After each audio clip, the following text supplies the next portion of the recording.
Tu utilises des sangles de tirage mais ta poigne lâche quand même, ce n'est pas normal. Avant que je t'explique comment les utiliser correctement, moi c'est Cécile, coach sportive et nutritionniste certifiée. Et sur ce compte, je te donne plein de conseils pour que tu puisses enfin te transformer physiquement, perdre du gras, prendre de la masse musculaire. Donc si ça t'intéresse, abonne-toi. Alors j'ai ici mes petites sangles qui viennent de la marque Stay in Shape, qui sont super parce qu'elles sont rembourrées au niveau des poignets, ce qui fait que même lorsque vous mettez une charge lourde, ça ne tire pas au niveau du poignet, c'est super confortable. Et si jamais, je vous mets à l'écran mon code promo qui vous permet d'avoir moins 10% sur l'ensemble du site Stay in Shape. Tout d'abord, il faut que tu t'assures de mettre tes sangles dans le bon sens. C'est-à-dire que lorsque tu les enfiles, il faut que tu t'assures que la lanière passe entre ton pouce et ton index, comme ceci. Si je les mets dans le mauvais sens, tu verras que la lanière ne se met pas du tout dans la bonne position. Une fois que tu as mis ta sangle, tu vas venir prendre l'haltère ou la barre. Et écoute-moi bien, tu vas venir saisir la barre et passer la sangle sous la barre.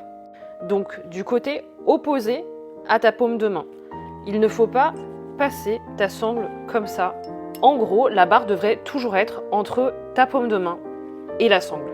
Une fois que tu as fait cela, tu vas enrouler la sangle autour de la barre et pour cela, tu n'as même pas besoin d'utiliser tes deux mains.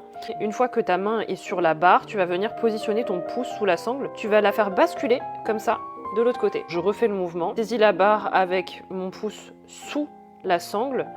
Je donne un petit à-coup avec mon pouce pour faire basculer la sangle vers l'avant et pour qu'elle s'enroule autour de la barre. Et à partir de ce moment-là, je peux faire un peu ce mouvement vous savez, d'accélérateur là, pour pouvoir vraiment resserrer la sangle autour de la barre. Pas besoin de faire 10 000 tours, juste un tour, 2 maximum, ça convient, parce que sinon, vous allez rajouter des épaisseurs et ça va être contre-productif.